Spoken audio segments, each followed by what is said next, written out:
Hi, and welcome to the Intro to iPhone Development Screencast series. I'm your host, Ben Scheirman. I work for Chai One in Houston, Texas. In this series, you'll learn about the iPhone platform. You'll learn the capabilities of the device, the Cocoa Touch libraries for user interface design, and of course, writing Objective-C to build cool apps. By the end of this series, you'll have all the tools you need to create your own applications.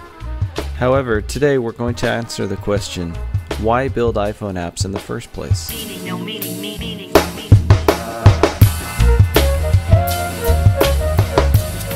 First, the iPhone is an amazing device. It has plenty of functionality for you to create interactive, entertaining, and innovative apps. Second, there are 40 million devices out there. That's a lot of people. Each one of them is a potential customer. And third, the App Store is a great distribution model that can get your app onto the market and make a little bit of money. The iPhone has a gorgeous display. It has a resolution of 320 by 480 pixels and is covered with touch-sensitive glass. The screen can detect and track 5 distinct touches. This means you can put down 5 fingers on the screen, wiggle them independently, and track them in your application. This gives you lots of opportunities such as pinch and zoom, swipe gestures, and even 5-finger drawing. It also has a great camera that you can tap into. You can take pictures from within your app, draw on the camera display itself, or even select photos from the iPhoto library on the phone. It looks just like an iPhone, and it's going to launch our application. And voila, we have a plain, flat, gray view. Okay, if we double-click on the button, we can give it some text. And I'm going to resize this label as well, so that we can put a larger message in there. And we can set some properties like the color and the size, and I'll center it here. Presentation file. Okay, and we're going to write the body of that method.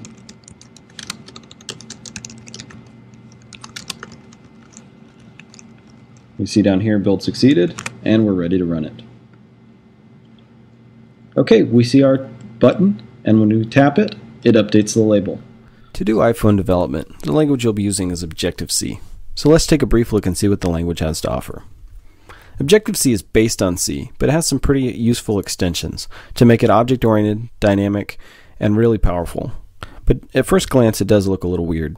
So the purpose of this video is to show you what Objective-C is and how to read it. So this is how you call methods in Objective-C. You enclose a phrase in square brackets. The argument on the left is your instance, and the argument on the right is the method name. Sometimes you'll hear people say messaging or messages, and those are generally synonymous with method. And the second returns a string, and it's just called name. Now notice there's no get in front of it, and that's just a convention in Objective-C.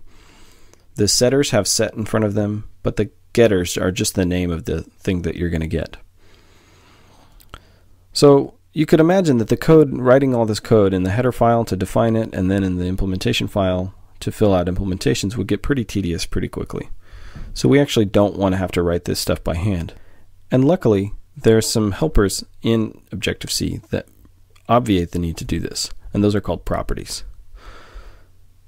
So in this case, we're creating a property. We're giving it some specifiers for behavior, which I'll talk about in a second, which is an NS-string pointer for name.